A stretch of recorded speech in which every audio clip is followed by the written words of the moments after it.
예, 오늘은 웨스트민스터 소요리 문답 34문이죠.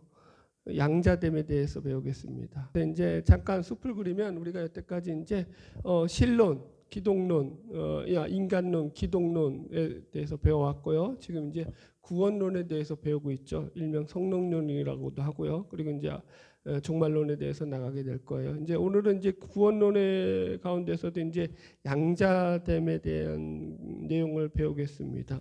잠깐 복습하자면 우리가 이제 이 구원론에서는 효과적 부르심, 그죠? 소명이라고 하는 거를 배웠고요. 그 안에서 이제 중생과 뭐예요? 그거 회심에 대해서도 배웠죠. 그리고 이제 지난주에 칭의에 대해서 배웠고 오늘은 이제 양자됨에 대해서 배울 겁니다. 그리고 이제 그 다음으로 이 성화에 대해서도 이제 배우게 되겠죠. 양자됨에 대해서 배우고 이제 우리 본문을 읽으면서 말씀을 시작해 볼게요. 34문 양자됨이란 무엇입니까? 답 같이 읽어보겠습니다. 시작. 양자됨이란 하나님의 자유로운 은혜의 행위로 이것에 의하여 우리는 하나님의 아들들의 숫자로 받아들여지고 하나님의 아들들의 모든 특권에 대한 권리를 갖습니다. 예, 그래서 이제 왜 구원을 가지고 이렇게 다양하게 말을 하느냐, 그죠? 구원받았다면 되는데 중생이라고도 하고요, 뭐 칭이라고도 하고요, 양자됐다고도 하고요, 거듭났다라는 말도 쓰고요, 그죠? 아주 다양한 언어들을 사용하는데 왜 그러느냐? 이 구원이 가진 이 크기가 너무 크기 때문인 거예요. 이 빛으로 비유하자면요, 보세요. 빛이 워낙 이게 광대하기 때문에 그 빛을 이용해 가지고 프리즘이라고 하죠. 그게 오목 렌즈나 볼록 렌즈를 갖다가 통과하면 빛이 어떻게 해요? 다양한 형태로 나타나잖아요. 오목 렌즈를 가면은 그죠? 그게 이제 돋보기가 되는 거죠. 그래가지고 이거 갖고 이제 불도 낼 수 있어요. 이거 쫙 모으면 그죠? 오목 렌즈로 빛을 이용해서 불도 내게 하죠. 반대로 이제 오목 렌즈가 아니죠. 이거 볼록 렌즈죠. 알아들었죠? 뭔 말인지. 그다음에 오목 렌즈가 가면 이게 근시를 밝게 해주는 거죠. 여튼 그러니까 이 마치 빛을 갖다가 그 하나로 다 그죠? 표현할 수 없어서 그 프리즘을 통해서 빛이 다양하게 그렇게 변화하는 것처럼 구원 안에서도 마찬가지로 이게 워낙 크기 때문에 한마디로 이걸 갖다가 딱 이렇다라고 말할 수 없을 만큼 구원에는 다양한 요소들이 들어가 있다라는 거예요. 그래서 이게 여러분 보세요. 제일 무식한 게 뭐냐면은 꼬리를 만져 놓고는 이게 코끼리다 하는 거예요. 그게 제일 위험한 거죠. 그래서 우리는 늘 기억해야 될 게 구원에서 성경에서 말하는 구원이 매우 크고 넓고 우리가 생각하는 것보다 훨씬 더 확장되어 있다라는 걸 알아야 되는 거죠. 여러분 왜 우리가 교리를 배워야 하냐면은 교리를 안 배웠기 때문에 어떻게 보면은 이게 이 교리가 없는 시대를 살고 있어요. 우리 오늘날 대부분의 교회들이 교리가 없는 시대가 얼마나 무섭냐면은요. 자기가 믿고 싶은 말을 개인이 자기가 정해서 믿는 거예요. 말씀의 토대에서 믿는 게 아니라 말씀에서 내가 원하는 부분을 취합해서 믿는 거예요. 대표적으로 여러분 한국교회 가장 큰 문제 중에 하나가 뭐였냐면은 이 성공신학, 미국에서 건너온 성공신학 번영신학이죠. 그래가지고 예수 믿으면 복 받는다. 이게 그냥 하나의 이게 뭐가 됐죠? 진리가 되었어요. 예수 믿고 복 받으세요가 복음 전도의 가장 핵심적인 멘트가 됐죠. 다 들어보셨죠? 그건 성경적이 아니에요. 성경적이지 않죠. 성경에 물론 복에 대한 얘기를 하고 있지만 그 복은 그게 본질적으로 신령한 복이지 세상에서 누리는 복과 다르잖아요. 그러니까 이런 것들이 한국교회의 뿌리가 돼서 지금도 마찬가지죠. 개인 이기주의적인 그 신앙이 얼마나 예수를 믿는 사람들에게 강하게 그 밑에 뿌리 박혀 있냐고요. 이게 어디로부터 온 거예요? 번영신학, 성공신학. 예. 나만 잘 되면 된다. 개교의 중심주의. 그죠? 우리 교회만 잘 되면 된다. 되게 무서운 거죠. 그래서 이런 것들이 교리가 부족하기 때문인 거예요. 이건 이제 그래서 이게 복음에 대해서 빈약한 거예요, 사실은. 이제 오늘 우리가 양자됨에 대해서도 다룰 텐데, 뭐 양자됨 하나님의 자녀된 거잖아요, 예수 믿고 끝났어요, 이제 뭐. 예. 아니 보세요, 어느 교회에서 양자됨에 대해서 얘기하면서 뭐 거기에 대해서 뭐 그걸 뭐 성경적으로 파고 들어가면서 여러분들이 배워본 적이 있냐고요? 한 번도. 한 번이라도 있으세요? 없잖아요. 그러니까 그게 뭐가 문제가 있는 거지 사실은. 그게 이제 왜 양자됨이 얼마나 중요한데 성경에서. 그죠? 여튼 그렇다고요. 자, 1번 양자됨 들어가 보겠습니다. 제가 읽을게요. 양자됨은 성경에서 가장 매력적인 교리다. 하나님께서 우리를 품에 안아주시고 죄의 노예로부터 건져내어 하나님의 가족이 되게 만들어 주신다는 이 교리의 영광과 놀라움은 형용할 수 없다. 양자됨의 결과 신자는 하나님의 가족이 되고 자녀들이 가지는 권리를 소유한다. 양자됨은 칭의 때문에 가능하다. 그래서 첫 번째 이 양자됨의 성경시대적 배경이에요. 우리는 이게 양자라고 하니까 자꾸 어떤 생각을 하냐면 이게 친자보다 조금 떨어진 거 아니냐. 그죠? 양자는 이거는 그죠? 한 달에 건너서 자식이잖아요. 친자가 아니거든. 그러니까 이제 거기에 대해서 우리가 이제 뭔가 이제 부족한 거 아니냐라고 하는데 지금 성경 시대에서 양자라는 개념은 그런 개념으로 쓴 게 아니에요. 성경도 마찬가지예요. 고대 사회에서 양자라는 개념은요, 이게 완전한 상속권을 가진 자라는 의미에서 이 양자라는 말을 사용해요. 제가 이제 예를 들어주면 로마의 첫 황제였던 옥타비아누스죠. 가이사 아구스도라고도 나오죠 성경에서. 이 아구스도는요 그 증조부였던 율리우스 시저의 양자로서 들어갔다가 황제가 된 거예요. 아들이 아니었어요. 양 증조부였어요 그 율리우스 시저가. 그 다음에 이 옥타비아누스도 그를 뒤은 그 황제가 누구냐면은 티베리우스인데 이 티베리우스도 이 아구스도의 자식이 아니에요. 이 그러니까 아구스도가 결혼했던 이 그죠? 아내의 전 남편의 자식이었어요. 그런데 그 아이를 양자로 삼은 거예요. 자기 자식이 아닌 거예요. 근데 이 티베리우스가 나중에 황제가 되죠. 무슨 말인지 알겠죠? 그러니까 양자라는 의미는 뭘 가지고 있다고요? 상속권의 의미를 가진다라는 거예요. 성경에서도 그래서 양자라는 말을 사용할 때, 이 자녀라는 말을 사용할 때 그 뒤에 항상 따라오는 게 뭐냐면은 이 상속의 문제가 따라 나와요. 자, 한번 성경적인 거 읽어볼게요. 로마서 8장 15절로 17절 같이 읽을까요? 시작. 너희는 다시 무서워하는 종의 영을 받지 아니하고 양자의 영을 받았으므로 우리가 아빠 아버지라 부르짖느니라. 자녀이면 또한 상속자 곧 하나님의 상속자요 그리스도와 함께한 상속자니 우리가 그와 함께 영광을 받기 위하여 고난도 함께 받아야 할 것이니라. 그죠? 그러니까 보세요. 양자라는 의미를 어떻게 쓰고 있다고요? 그 뒤에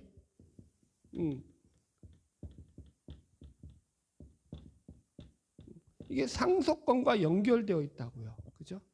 이게 성경에서 말하는 가장 큰 의미라는 거예요. 갈라디아서 4장 6절 7절 너희가 아들임으로 하나님이 그 아들의 영을 우리 마음 가운데 보내사 아빠 아버지라 부르게 하셨느니라. 그러므로 내가 이후로는 종이 아니요 아들이니 아들이면 하나님으로 말미암아 뭘 받는다고요? 유업을 받는다는 거예요. 어디 유업? 하나님 나라의 유업. 이해하시겠죠? 상속받는다하고 연결되어 있어요. 에베소서 1장 5절로 11절에서 같은 말이에요. 그 기쁘신 뜻대로 우리를 예정하사 예수 그리스도로 말미암아 자기 아들들이 되게 하셨으니 아들들이 되게 하셨다는 것이 예정으로 말미암아 된 일인데 11절 똑같이 표현해. 그것을 우리가 예정을 입어 그 안에서 기업이 되었다. 그죠? 이걸 갖다가 여기서 이제 같은 말이에요. 기업, 유업. 하나님 나라의 기업이 되고 유업을 이어받는 상속자라는 개념이에요. 그래서 성경은 일관적으로 이렇게 이 자녀된 의미를 그 상속권과 연결하여서 설명하고 있다. 예. 이해하셨죠? 양자됨의 가장 큰 첫 번째 의미가 상속의 의미다. 두 번째, 자유로운 은혜의 행위로 이 말미암아 된 일이다. 이 일이. 그래서 사람의 믿음이나 선행 같은 어떤 조건에 매이지 않고 주권을 따라 은혜로 하신 일이다라고 했죠. 자, 하나님의 자유로운 은혜예요. 그러니까 구원론에서 가장 우리가 기억해야 될 거 이건 전부 다 뭐예요? 구원은 하나님의 자유로운 은혜의 행위로 이루어진 거라고 했어요. 하나님의 자유로운 은혜의 행위라고요. 우리 어떤 조건이 아니라고, 우리 어떤 선행이 아니라고요. 우리 어떤 믿음이 아니라고요. 아니 목사님 믿어서 구원받았는데요. 하나님의 은혜가 없으면 믿음이 통해요, 안 통해요? 은혜가 먼저예요, 믿음이 먼저예요? 은혜가 먼저라고요. 이해하셨죠?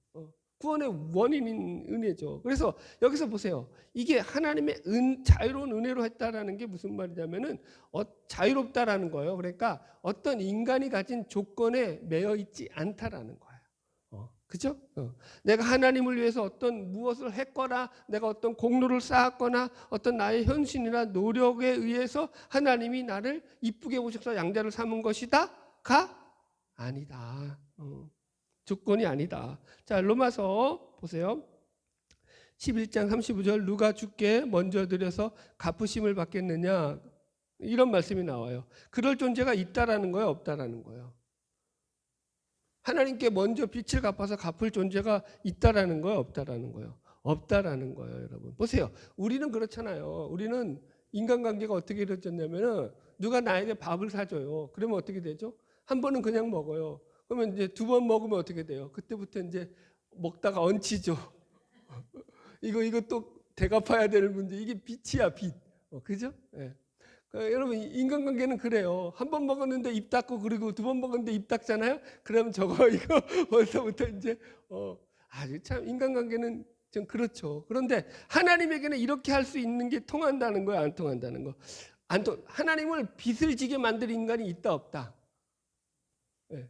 여러분 하나님에게 빚을 한번 지게 해보세요. 여러분들의 머리로 어떻게 하면 하나님께 내가 하나님이 나에게 빚을 지게 만들어서 하나님이 내가 저 사람의 저 인간에게는 내가 그 빚을 갚아야 되는데 이런 그 빚에 대한 부담감을 줘가지고 하나님이 우리에게 어떤 보상을 하게 만들까?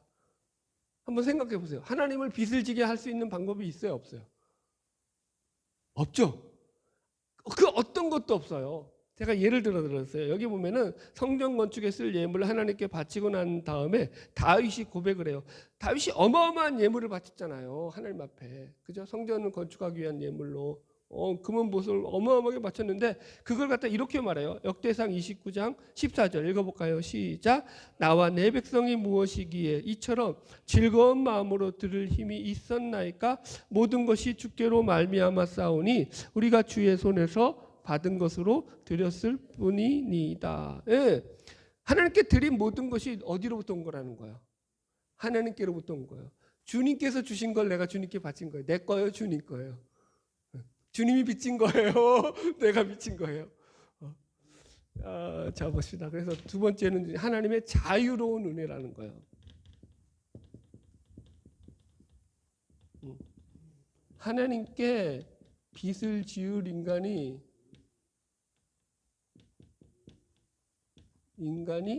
없다라는 거예요. 그죠?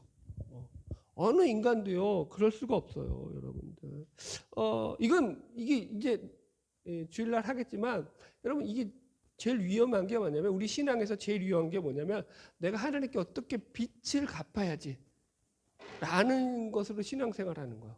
이건 좀 번외인데 보세요. 이걸 갖다가 채무자 윤리라고 해요. 채무자 윤리. 존 스토트 목사님의 장래 은혜라는 책에 나오는 얘기인데 아주 중요한 거예요. 여러분 채무자 윤리는 뭐냐면 내가 하나님 앞에 구원을 받았으니까 사랑을 입었으니까 뭘 갚아야 된다라고 생각하는 거예요. 그러니까 부흥 강사님들이 옛날에 많이 써먹었던 그 악질적인 방법이죠. 헌금을 시키기 위해서 어떻게 했냐면 그죠? 아니 하나님이 그 큰 구원의 은혜를 베풀어 줬는데 이 정도도 헌금을 못해 그러면서 그 채무자 윤리예요. 채무자 윤리. 여러분 우리가 하나님 앞에 어떤 감사를 하는 것은요 절대 채무자 윤리로 하면 안 돼요. 빚을 갚겠다라는 생각을 하면 안 돼요. 이거 잘 배우셔야 돼요. 밤이니까 이제 덜 졸리죠. 더 졸리나? 보세요. 하나님 앞에 내가 어떤 빚을 갚겠다라고 하는 건 뭔 얘기냐면 하나님을 빚쟁이로 만드는 거예요. 하나님을 채권자로 만드는 거라고요. 이해하시겠어요? 하나님은 우리에게 구원을 여러분 빚으로 주신 거예요? 선물로 주신 거예요? 선물로 주신 거예요. 선물로. 하나님은 호의로 선물로 주셨는데 그걸 빚으로 생각하는 거예요. 그러니까 우리가 스스로 어떻게 만든 거예요? 하나님을 은행으로 만드는 거예요. 하나님을 채권자로 만드는 거예요. 하나님을 빚쟁이로 만드는 거예요. 그건 되게 위험한 신앙이죠. 그렇게 감사하는 건 감사가 왜곡된 거예요. 그러면 된다 안 된다? 안 된다. 이 부분도 너무 중요해서 잠깐 지적을 했고요. 자, 계속 넘어가겠습니다. 그래서 우리가 하나님 앞에서 무엇을 하나님이 우리에게 베풀어 주셨다라고 했을 땐 그건 보상이 아니라 은혜라는 거예요. 은혜. 네. 자, 보세요. 이게 신앙이 보상이냐 은혜냐. 네. 여러분.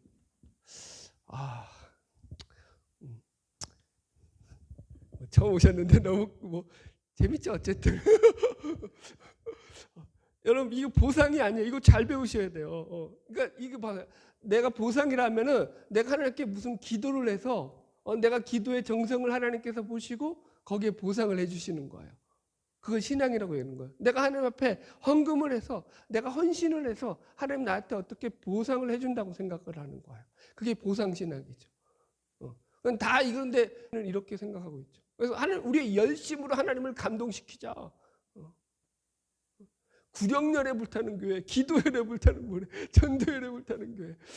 저도 그거 아예 없지는 않아요. 그런데 여러분 성경은 그렇게 말하고 있지 않아요. 하나님 우리에게 주신 모든 것은요 어떤 보상이 아니에요. 철저하게 은혜예요. 은혜의 선물로 주시는 거예요. 네, 여러분.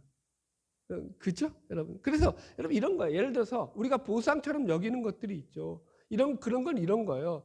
야, 부모가 자녀에게 야, 너 오늘 내 시험 보지? 내 시험에서 100점 맞아와. 그럼 내가 컴퓨터 바꿔줄게. 라고 해서 이제 100점 맞아서 컴퓨터를 바꿔줬어요. 시험 잘 본 것에 대한 보상처럼 보이잖아요. 그죠? 근데 이게 보상이에요? 본질적으로 보면은 그 부모의 은혜예요. 이해하시겠어요?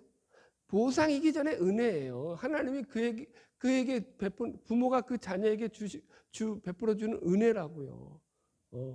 예. 자, 넘어갈게요. 두 번째 2-2 아버지의 어떠한 사랑. 요한일서 3장 1절 같이 읽을까요? 자, 보라 아버지께서 어떠한 사랑을 우리에게 베푸사 하나님의 자녀라 일컬음을 받게 하셨는가. 우리가 그러하도다. 그러므로 세상이 우리를 알지 못함은 그를 알지 못함이라. 예, 하나님이 우리에게 어떠한 사랑을 베푸셔서 하나님의 자녀라 일컬음을 받게 하셨다라고 말하는 거예요. 어떤 사랑이 뭐냐? 성경에 보면은요 여기 이런 거예요. 예수님께서도 사복음서에 보면은 이제 풍랑을 잠잠케 하시잖아요. 바다를 꾸짖으니까 그죠? 풍랑이 바다가 잠잠케 됐다고요. 그러니까 그걸 보고 제자들이 놀래가지고 뭐라고 말해요? 제자들이 예수님이 그렇게 한 걸 보고 그가 도대체 어떠한 사람이길래 저렇게 바다를 꾸짖느냐. 그런데 또 그걸 자연이 들어먹어요. 그가 어떠한 사람에게 그렇게 행하느냐라고 말한단 말이에요. 여기서 이 말이 어떠한 사람이라는 말은 이 세상에는 과연 그런 사람이 존재한다는 거야? 안 존재한다는 거야? 안 존재한다는 거예요. 자, 한번 해볼까요, 여러분들? 네. 지금 밤이잖아요. 한번 꾸짖어가지고 낮이 되어라 한번 해보세요. 낮이 되게 할 사람이다. 그런 사람이 존재해요, 안 존재해요?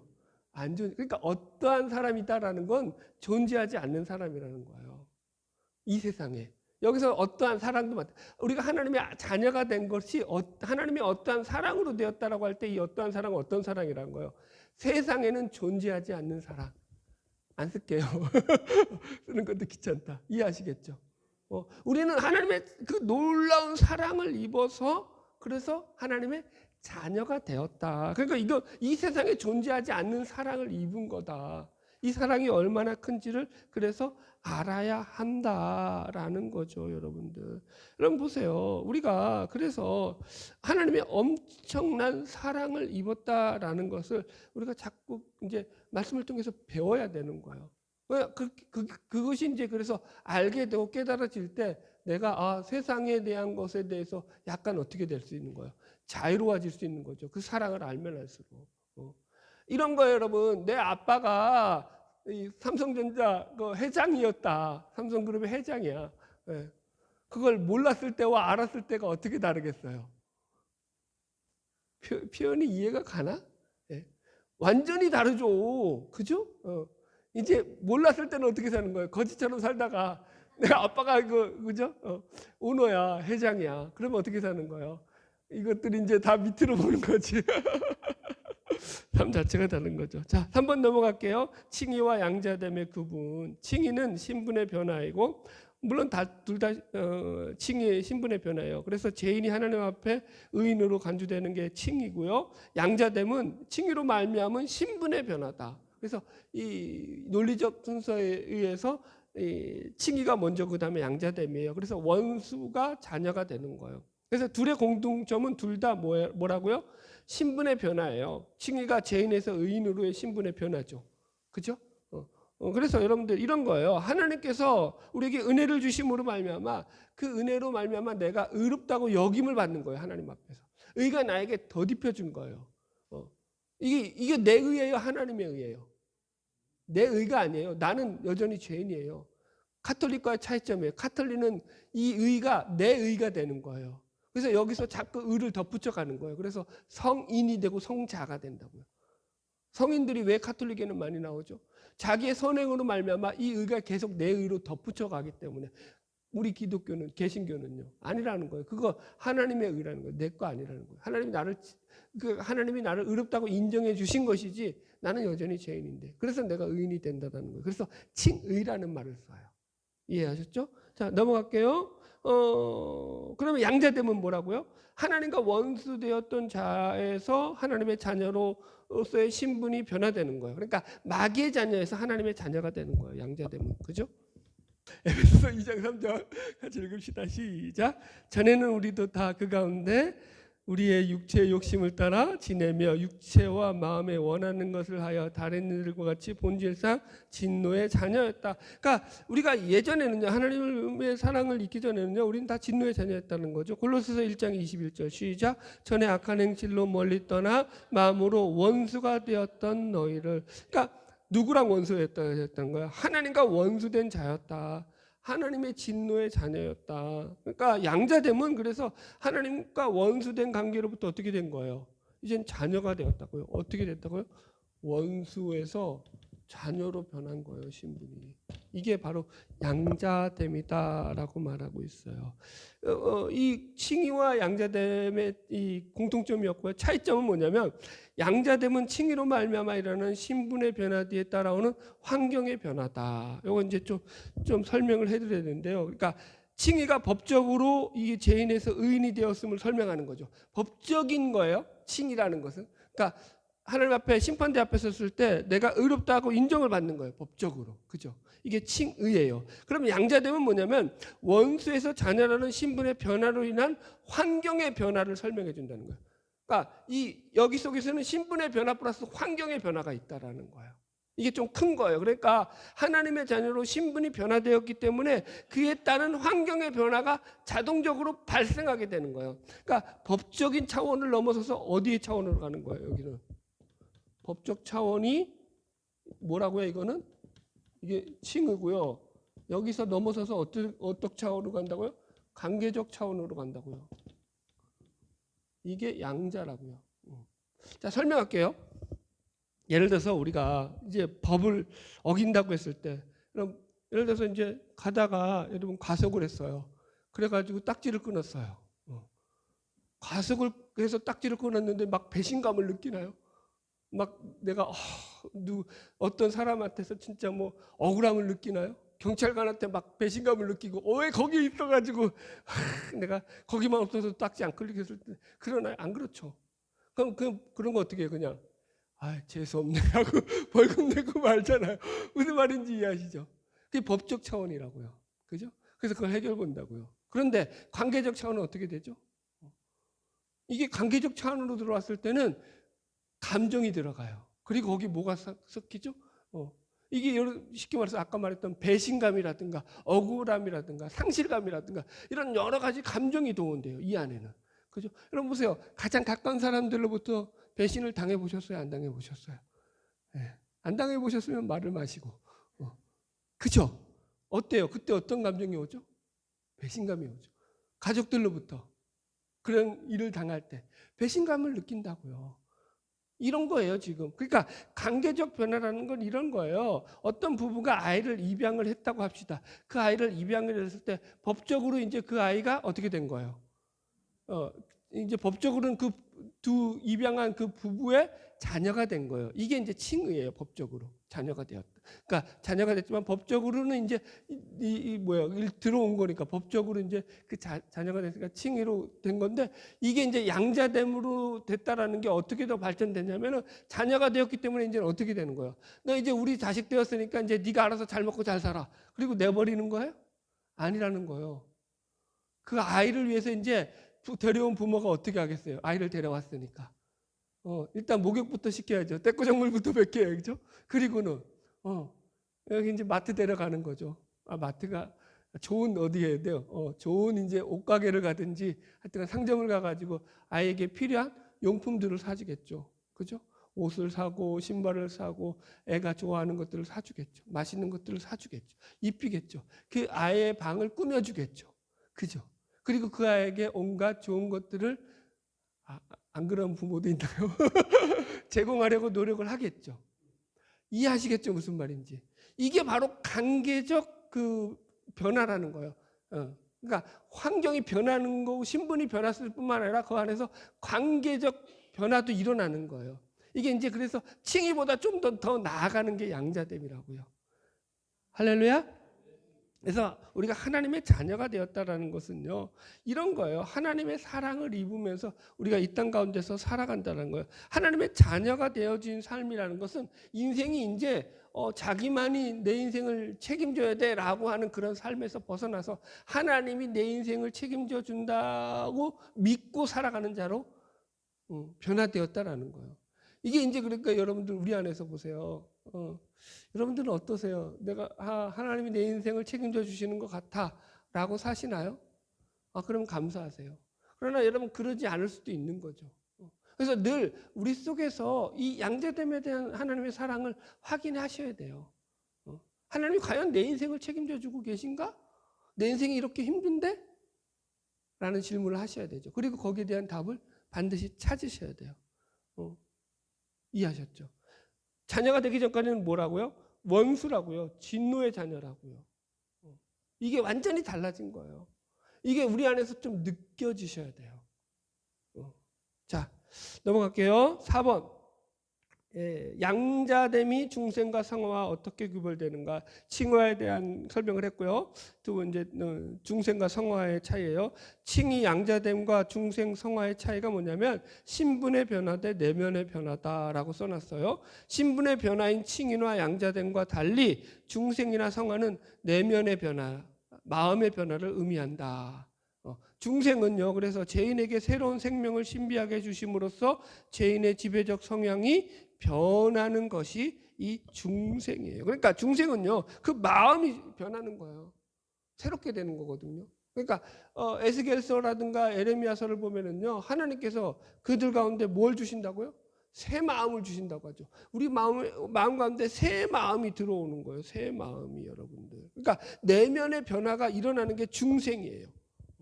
이건 여러분 그래서 보세요. 신비적이에요. 구원파가 말하듯이 그거 알 수 있어요, 없어요? 여러분 보세요. 외식하는 바리새인들과 서기관들에서 그들의 외형적인 행위로 외식하는 행위로 그 마음이 변했든지 안 변했는지를 알 수 있어요, 없어요? 알 수 없다. 그래서 외식이다. 연기하는 거다. 마찬가지라니까요. 그러니까 이게 여러분 이게 겉으로 표현될지라도 얼마든지 그게 여러분들 외식일 수 있는 거예요. 그 속에 변화가 일어나지 않으면. 그래서 중생이라는 건 내 마음에서 변화가 일어나는 거예요. 여러분들. 자 보세요. 예를 들게요. 제가 이 설교를 하잖아요. 제가 목사잖아요. 그죠?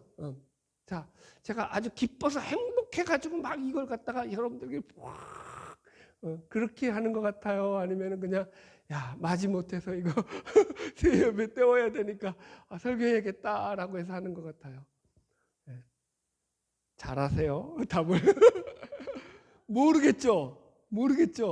모른다니까. 그건 누구만 아는 거예요. 자기만 안다고. 자기만. 내 안에서 내면의 변화가 일어났느냐 안 일어났느냐 자기만 아는 거예요. 그래서 이 중생이 내면의 변화예요. 우리는 누구를 미워해 본 경험이 없나요? 여러분 지금 마음에 미워하는 사람이 벌써 이 얘기하니까 딱 떠오르죠. 저 인간 내가 여러분 제 머릿속에는 지금 떠올랐을까요? 안 떠올랐을까요? 이거 퀘스천 마크. 이거 너무 드러내면 안 되니까 내 속을 너무 밝히는 것 같아서 여튼 있다고요. 우리는 누구나 다 그게 있다고 우리 마음속에. 여러분들 이게 그러니까 인간의 마음이에요. 내가 저거 미워해야지 해가지고 미워하는 게 아니라고요. 그냥 이제 몇 번 만나다 보면 꼴 보기가 싫은 거야. 그게 진짜 마음에 안 드는 거야. 그게 인간이 가진 죄성이라는 거죠. 우리 안에 있는 인간관계 속에서 나타나는 거야, 여러분들. 여러분, 그래서 이 내면의 변화는 어떻게 생겨난다고요? 내 안에서 생겨난다고요. 그래서 이게 내 마음에 새 마음이 들어와서 나를 변화시키지 않는 한 그런 마음들이 가인과 같은 마음들이 내 안에서 변화가 될 수 있다, 없다? 없다. 그래서 이게 중생이라고 말하는 거예요. 자, 그래서 중생과 성화는 하나님의 자녀이기에 일어나는 내면의 변화다. 그죠? 이 중생을 해서 그 마음이 변해가지고 중생의 결과로 새로워진 마음을 통해서 신자 안에 거룩함이 이루어지는 전생의 결심 변화가 곧 성화라는 거예요. 그래서 내면의 죄성을 죽이고 하나님의 말씀대로 살아가려고 변하는 것, 이게 성화다라는 거예요. 그래서 성화는요, 그러니까 끊임없이 내 마음 가운데서 이게 일어나는 거예요. 갈등이 일어나는 거예요. 예수를 믿기 전에 자연의 마음에서는요, 성령의 법과 육신의 법이 충돌이 해요, 안 해요? 안 한다고요. 그런데 예수를 믿으면 이 두 법이 이제 충돌을 해요. 그래서 자꾸 이제는 내가 누구를 쫓아가려고 해요. 성령의 법을 따라가려고, 성령의 인도함을 따라가려고 해요. 그래서 나는 성령의 인도함을 따라 살아야 돼. 그래야지만 내 인생이 아름다울 수 있어 라고 생각하고 나의 육신의 생각을 내려놓는 그런 훈련을 하는 거예요. 자, 논리적 순서 3번 넘어갈게요.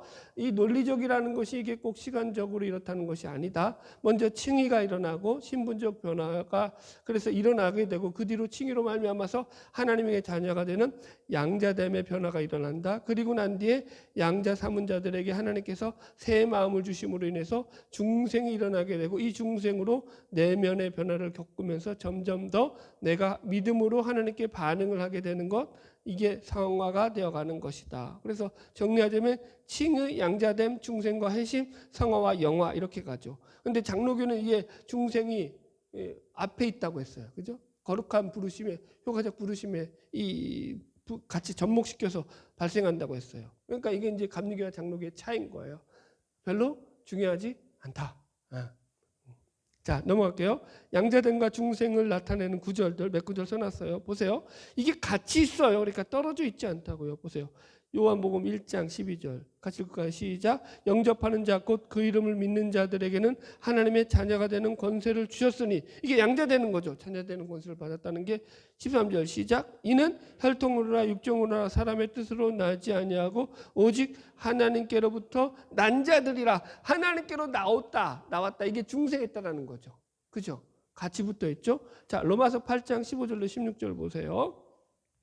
너희는 다시 무서워하는 종의 영을 받지 아니하고 양자의 영을 받았으므로 우리가 아빠 아버지라 부르짖느니라. 그래서 양자됨에 대한 얘기죠. 이게 아빠 아버지로 우리 하나님을 부를 수 있게 된 것, 이것이 보세요. 성령이 친히 우리의 영과 더불어 우리가 하나님의 자녀인 것을 증언하시나니. 보세요.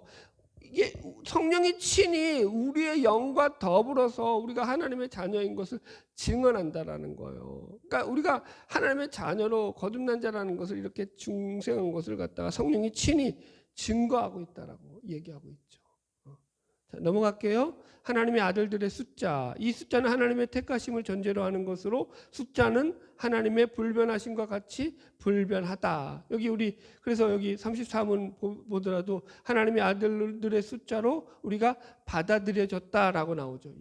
그죠? 이것이. 그래서 이 숫자가 여러분들 신천지가 말하는 14만 4천이 아니라고요. 그 무지한 거죠, 여러분들. 이 구원받을 자가 얘네들 14만 4천이라고 했다가 이제 14만 4천이 넘어가니까 아니야. 그게 무슨 수냐면은 구원받을 자들 중에서 그건 이제 지도자들, 그죠? 그 지도자들이 그 14만 4천이야라고 또 우기죠. 무지의 극치죠, 여러분들. 여러분 이게 그러니까 이런 거예요.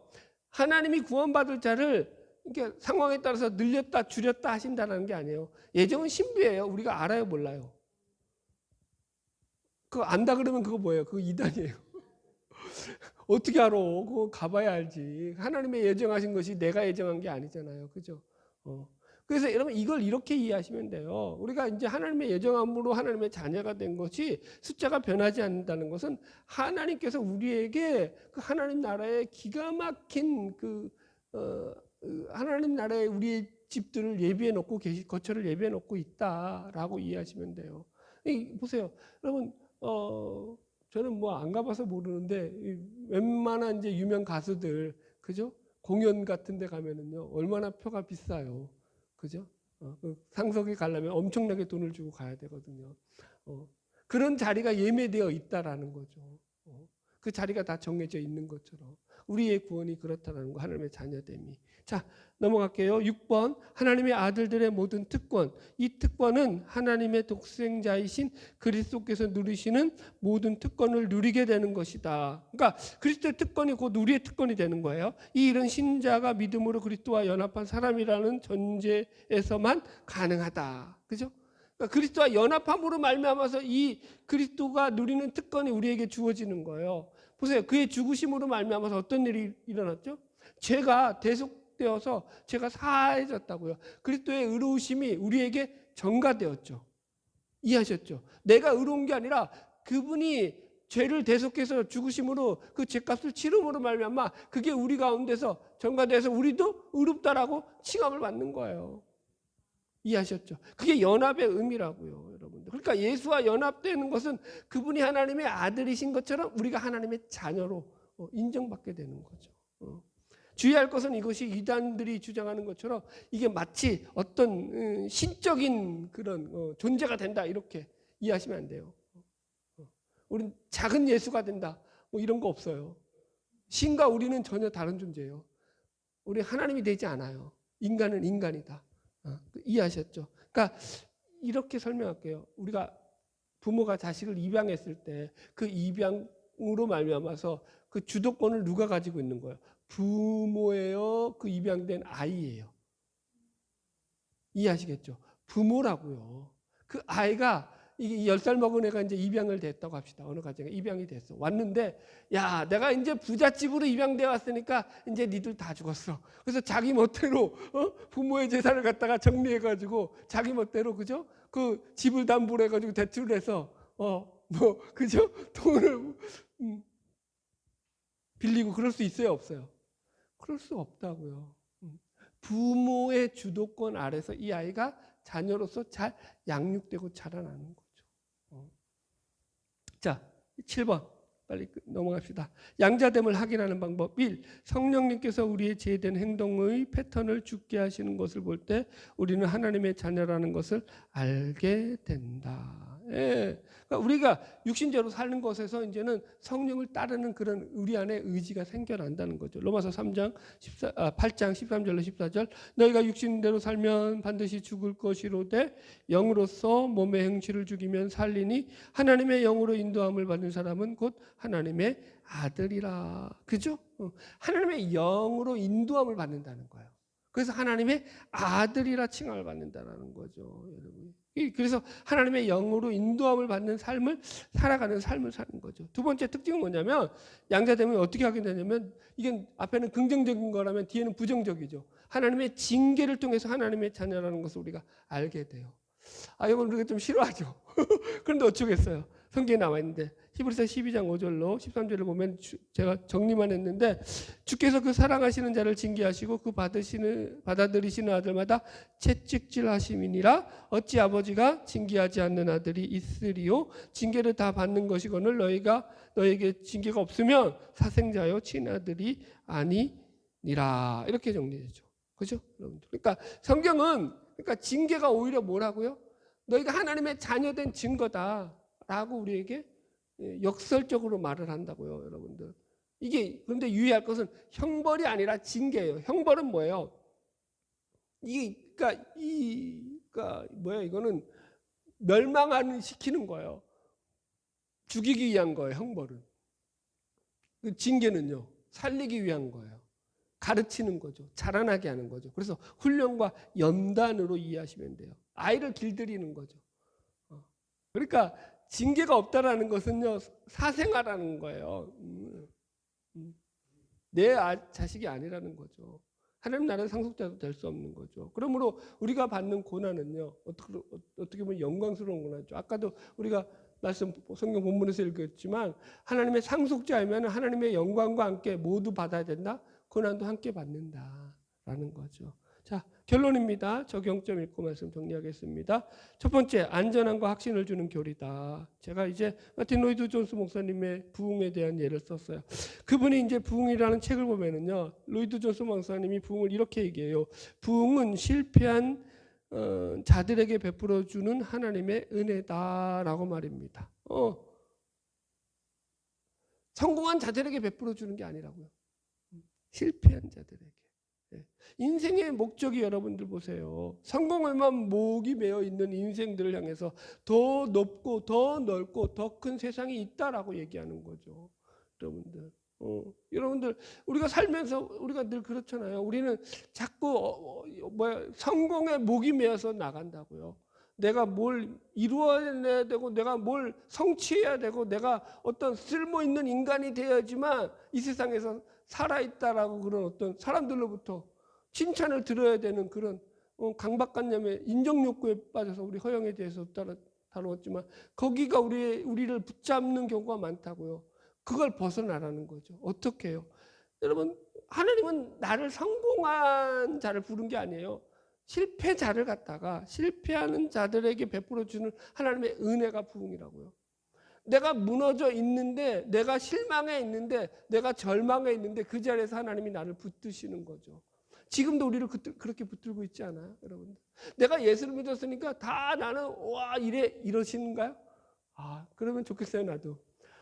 여러분 목사님은 예수님 믿고 말씀도 그렇게 많이 알고 그리고 공부도 그렇게 많이 하고 하나님에서 그렇게 잘하니까 절망이라든가 낙심이라든가 우울감이라든가 뭐 이런 것들 뭐 어떤 나쁜 감정들이 마음에 거의 없겠어요? 제 얼굴 보세요. 어깨 생겼나? 그렇지 않다고요. 그게 진짜라고요. 그것이 같이 씨름하는 거예요. 거기서 이겨나가는 거예요. 아멘? 그분의 자녀이기 때문에 이게 가능한 거죠. 기도 생활에서. 여러분 보세요. 이 기도 생활에서도 마찬가지예요. 하나님의 자녀라는 뻔뻔함을 넘어서는 교제로 하나님께 나아간다는 거예요. 여러분 자식이라는 거죠. 원래 체면이 없는 게 자식이죠. 우리 막둥이 비유 하나 더 해드릴게요. 얘가 이제 어느 날 저녁 이번 주였던 것 같아요. 지난주나 이번 주나 최근의 일이에요. 밤에 이제 먹고 싶은 게 있는데 엄마한테 어떻게 말하냐면 나 오늘은 기름지고 담백한 게 먹고 싶어. 기름지고 담백한 걸 직접적으로 얘기도 안 하고 그래서 엄마가 이제 숨은 고개 하는 거죠 이거. 그래서 뭔데 하면서 이제 그게 뭔데 하면서 이거 먹고 싶니? 아니야. 저거 먹고 싶니? 아니야. 나중에 그래가지고 이제 알았어요. 삼겹살을 거달라는 거야. 기름진 거 삼겹살. 그래서 이제 엄마가 딱 피곤한데도 이제 삼겹살을 걷죠. 그 아들을 사랑하는 마음으로 삼겹살을 굽고 있는데 그 뒤로 하는 게 뭐냐면은 담백한 게 아직 남은 거야. 그 담백한 게 뭐냐면 어떻게 표현하는지 아세요? 야, 나는 아침마다 엄마가 해주는 계란찜을 먹고 살면은 그거면은 나는 인생의 최고의 행복을 느낄 수 있어. 나는 엄마가 해주는 계란찜이 인생의 나의 최고의 행복이야. 담백한 게 뭐라고요? 계란찜. 그래가지고 또 거기다가 계란찜까지 얹어서 그 두 개를 먹는데 애가 뭐 뻔뻔하게 얼마나 맛있게 먹는지 이거야 이거 막 이러면서 뭔 말인지 아시겠죠? 기도가 그렇다고요. 우리의 기도가 그렇다고요. 이건 체면도 아니고요. 이건 뭐 뻔뻔함도 넘어선 거죠. 뭐 그냥 하나님 앞에 철판을 까는 거죠. 기도가 여러분들. 자식인데 뭐 하나님의 자녀라고 했는데 여러분들 뭐 하나님께 고생하게 하나님 내가 염치불구하고 뭐 이딴 거 없어요. 그 기도가 그래야지 깊어져요, 사실은. 하나님 앞에서. 네. 자, 마지막 세 번째, 고난을 만날 때 우리가 사망의 음침한 골짜기를 걸어가고 있을 때에도 그것조차도 하나님의 은혜라고 고백할 수 있다면 그것이야말로 진정한 능력이 되는 것이다. 보세요. 다윗이 시편 23편에서 내가 여호와는 나의 목자시니 내가 부족함이 없으리로다 하면서 그 고백이 어떻게 나왔죠? 목가족 고백이. 내가 사망의 음침한 골짜기를 걸어가고 있는 상황에서 나온 거라고요. 원수의 목전에서 지금 죽을 위기 가운데서 나온 거라고요. 이게 바로 고난 앞에서도 그분이 나의 내 인생을 책임져 주시고 나의 인생의 주인 된다라는 그 신뢰와 확신 가운데서 이 고백을 할 수 있는 거죠. 자, 결론이에요, 여러분들. 보세요. 오늘 자녀됨에 대해서 배웠습니다. 말씀은 찰떡같이 배웠죠. 근데 이제 결론은 뭐예요? 내 삶에서 그게 일어나느냐? 그건 이제 여러분들 각자 알아서 알 문제라는 거예요. 이걸 자꾸 어떻게 하라는 거예요? 말씀을 삶에 적용시키라는 거죠. 하나님 말씀을 이렇게 했는데 나는 하나님의 자녀로서 그런 기쁨을 누리지 못해요. 그런 기도를 드리지 못해요. 하나님 나는 그런 평안을 얻지 못해요. 그런 안정감과 확신을 가지고 살지 못해요. 라면은 그분께 얼마든지 자녀로서 떳떳하게 구하는 거죠. 기도하는 거죠.